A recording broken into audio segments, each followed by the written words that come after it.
ये सभी शब्द अंग्रेजी बोलने के लिए रट लीजिए, क्योंकि ये शब्द बहुत ही फायदेमंद है अंग्रेजी बोलने के लिए।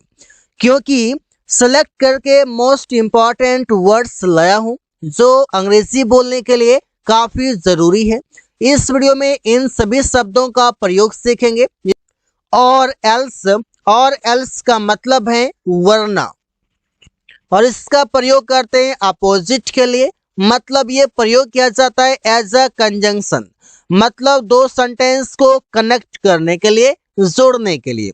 एग्जाम्पल इस प्रकार से है, काम जल्दी पूरा करो वरना वो पैसे नहीं देगा।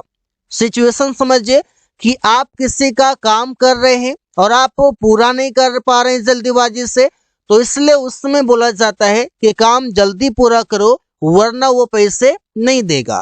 कंप्लीट द वर्क सून और एल्स, वरना he will not give money, वो पैसे नहीं देगा।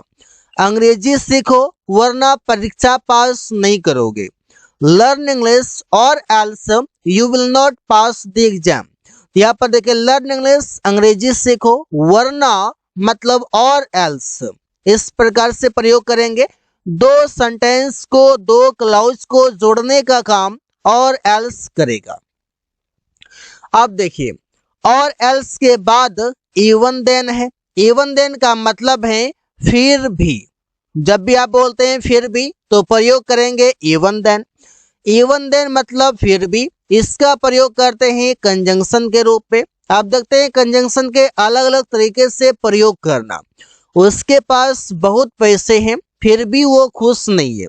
ही has lots of money even then, फिर भी ही इज नॉट हैप्पी, वो खुश नहीं है।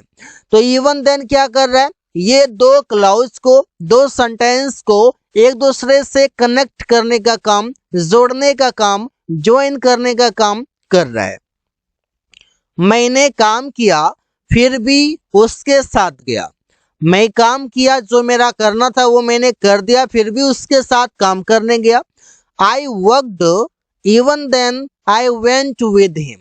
यहाँ पर देखिए, इवन देन जो है ये दो सेंटेंस, दो क्लाउज के बीच में है। अब अगला शब्द है इवन इफ। अब इवन इफ का मतलब होता है भले ही। आप भले ही जैसा आप बोलते हैं तो वहां पर आप इवन इफ प्रयोग करेंगे। जैसे इसका प्रयोग करते हैं अग्री के लिए। जब आप किसी से सहमत होते हैं कि अगला कुछ भी करे लेकिन मैं उससे सहमत हूं, कंजंक्शन के रूप में ये प्रयोग होगा। भले ही तुम मुझे गाली दो फिर भी मैं बात करूंगा। तो यहाँ पर सिचुएशन समझिए, भले ही अगला कुछ करे, even if you abuse me, भले ही तुम मुझे गाली दो, आई विल टॉक, मैं बात करूंगा। भले ही वो पैसे नहीं दिया फिर भी मैं उसे सामान दूंगा। Even if he didn't give money, भले ही वो पैसे नहीं दिया, I will give him product, मैं उसे सामान दूंगा, प्रोडक्ट दूंगा। अगला शब्द है ऑल्दो, और इसका मतलब है हालांकि। जिससे आप बोलते हैं हालांकि, मतलब ऑल्दो का प्रयोग करते हैं। इससे आप बोलेंगे ऑल्दो मीन्स हालांकि। ये भी एक कंजंक्शन है, प्रयोग ये भी करेगा दो सेंटेंस से दो क्लॉज को जोड़ने के लिए। हालांकि वो बीमार है फिर भी काम किया। Although he is ill yet, मतलब फिर भी ही वर्कड, वो काम किया। हालांकि प्रिया गरीब है फिर भी गरीबों की मदद करती है। Although Priya is poor yet she helps the poor. यहाँ पर ऐसा प्रयोग कर सकते हैं, गरीबों की, नाउन के लिए द पुअर प्रयोग करते हैं और ये पुअर एडजेक्टिव है। आगे है दैट्स व्हाट, और इसका मतलब है वही तो। इसका प्रयोग करते हैं कोई मैटर के लिए, कोई चीज के लिए, और ये भी कंजंक्शन है। इससे वही तो मैं कह रहा था। अब मैं कुछ कह रहा था लेकिन अगला कोई भी मेरी बात को मानने के लिए तैयार नहीं था, लेकिन एट द एंड उस बातों से सहमत हो गया, तो मैं उसमें बोलता हूँ वही तो मैं कह रहा था। That's what I was saying, वही तो रवि पढ़ रहा है। That's what Ravi is reading, या फिर स्टडिंग। तो ऐसा आप समझिए कि जब ग्रुप में डिस्कशन होता है तो वहां पर मैं किसी टॉपिक को बता रहा था कि रवि पढ़ रहा है वही पढ़ रहा है, लेकिन कोई मानने के लिए तैयार नहीं था। जब रवि से पूछा गया कि तुम क्या पढ़ रहे हो, तो रवि ने वही बताया जो मैं पहले बोल रहा था। अब अगला शब्द देखते हैं कि किस प्रकार से दैट्स व्हाट हो चुका है। अब है दैट्स वेयर और इसका मतलब है वही तो। अब ये वही तो किसके लिए प्रयोग होता है, क्यों होता है, वो देखते हैं। जैसे ये भी बात करता है प्लेस के लिए, कोई भी जगह के लिए, और ये भी प्रयोग होता है कंजंक्शन के रूप में। इतना कंफर्म है, वही तो रवि रहता है, मतलब कोई प्लेस की बात है तो दैट्स वेयर रवि लिव्स। वही तो हम लोग मैच खेलते हैं, कोई प्लेस की बात है तो that's where we play the match. तो ऐसे यहाँ पर प्रयोग करते हैं। अगला शब्द है दैट्स हुम और इसका मतलब है उसी को तो। जब आप बोलते हैं उसी को तो, और इसका प्रयोग किस तरीके से करते हैं वो भी देख लेते हैं। ये उसी को तो इसका हिंदी मीनिंग है, और ये प्रयोग करते हैं किसी पर्सन के लिए, और वो पर्सन सेंटेंस में ऑब्जेक्ट होगा। ऑब्जेक्ट मतलब वो सब्जेक्ट के वर्ब के बाद आएगा, और ये भी कंजंक्शन है। उसी को मैंने पैसे दिया था, तो पैसे तो मैंने दिया, तो मैंने सब्जेक्ट हो जाएगा। ये उसी को जो लिखा हुआ है, ये उसी को का अंग्रेजी होगा दैट्स हुम। दैट्स हुम आई गेव मनी, उसी को तो मैंने पैसे दिया था। उसी को तो रवि पीट रहा था, दैट्स हुम रवि वॉज बीटिंग। इसका प्रयोग आप ऐसे कर सकते हैं इशारा करके कि कोई उधर से आ रहा है और मैंने कहा उसी को तो रवि पीट रहा था, उसी को तो मैंने पैसे दिया था। इशारा करके भी आप प्रयोग इसका कर सकते हैं। अगला शब्द है दैट्स व्हाई और इसका हिंदी मतलब है इसीलिए। अब इसीलिए जैसे आप बोलते हैं उसके लिए दैट्स व्हाई है। इसे दैट्स व्हाई का प्रयोग करते हैं किसी मैटर के लिए, और ये भी कंजंक्शन के रूप में प्रयोग होगा। वो सो रहा है इसलिए मैं काम कर रहा हूं। He is sleeping that's why I am working. उसे बुखार है इसलिए वो ऑफिस नहीं गया। He has a fever that's why he didn't go to office. यहाँ पर आप ऐसे ही प्रयोग कर सकते हैं दैट्स व्हाई का। अगला शब्द है दैट्स हाउ और उसका मतलब है इसी तरह। जब भी आप बोलते हैं इसी तरह तो वहां पर दैट्स हाउ प्रयोग करेंगे। जैसे इसका प्रयोग करते हैं वे के लिए कि आप किसी तरह से, किसी रास्ते से आपने कोई काम किया, किसी वे से आपने कोई काम किया। ऐसे इसी तरह उन लोगों ने मैच हारा।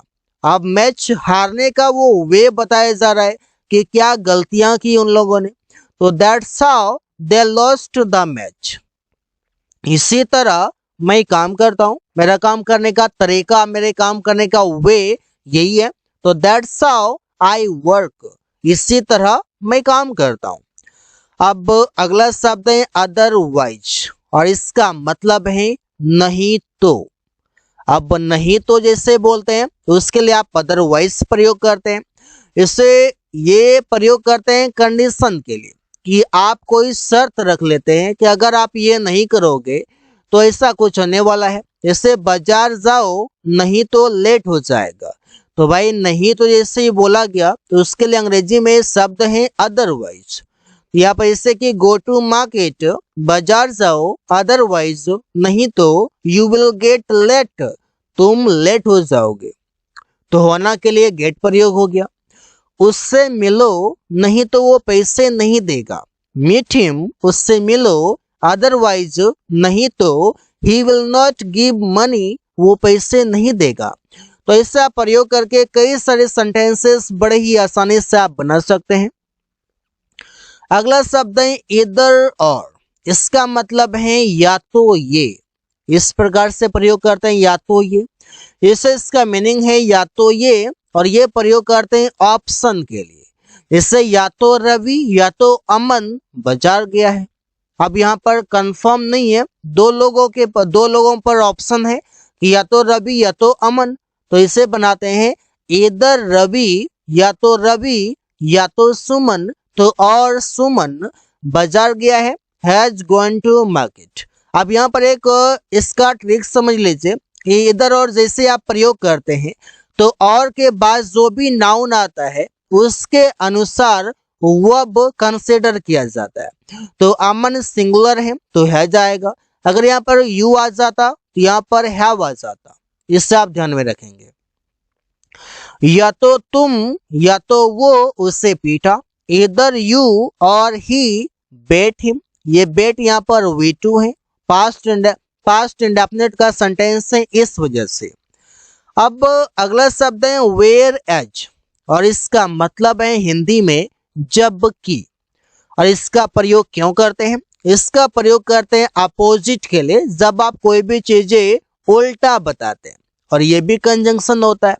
इससे वो सो रहा है जबकि अमन काम कर रहा है। देखिए अमन वो सो रहा है और अमन काम कर रहा है, ये ठीक नहीं है। तो यहाँ पर इसका सोने का अपोजिट काम करना हो गया। तो ही इज स्लीपिंग वो सो रहा है, वेयर एज जबकि अमन इज वर्किंग अमन काम कर रहा है। सौरभ पढ़ा लिखा है जबकि रिया अशिक्षित है। सौरभ इज एजुकेटेड सौरभ पढ़ा लिखा है, वेयर एज जबकि रिया इज अनएजुकेटेड रिया अशिक्षित है, अनपढ़ है, ऐसे बोलते हैं। अगला शब्द है सो दैट और इसका हिंदी मतलब होता है ताकि। इसका प्रयोग कब करते हैं? इसका भी प्रयोग आप करते हैं एक कंजंक्शन के रूप में। इससे मैं टहलता हूं ताकि फिट रह सकूं या फिट हो सकूं। तो I walk so that I may be fit. यहाँ पर मे बी फिट मतलब मैं फिट हो सकूं। रवि उसे पैसे दिया ताकि वो कार खरीद सके। तो Ravi gave him money Ravi उसे पैसे दिया सो दैट ताकि he can buy a car ताकि वो कार खरीद सके। यहाँ पर इससे आप प्रयोग कर सकते हैं। अगला शब्द आप इस प्रकार से आप देखेंगे कि किस प्रकार से आप बिकॉज का प्रयोग करते हैं। आप देखिए बिकॉज का मतलब होता है क्योंकि। जैसे आप बोलते हैं क्योंकि तो वहां पर आप बिकॉज का प्रयोग करते हैं। जैसे बिकॉज का प्रयोग आप करते हैं एक कंजंक्शन के रूप में। मैंने उसका मदद नहीं किया क्योंकि मेरे पास पैसे नहीं था। आई डिडंट हेल्प हिम मैंने उससे मदद नहीं किया बिकॉज क्योंकि आई डिडंट हैव मनी मेरे पास पैसे नहीं था। वो ऑफिस नहीं गया क्योंकि उससे बुखार है। He didn't go to office because he has a fever। यहाँ पर आप प्रयोग कर सकते हैं बिकॉज मतलब क्योंकि, ये सेंटेंस के बीच में प्रयोग होता है।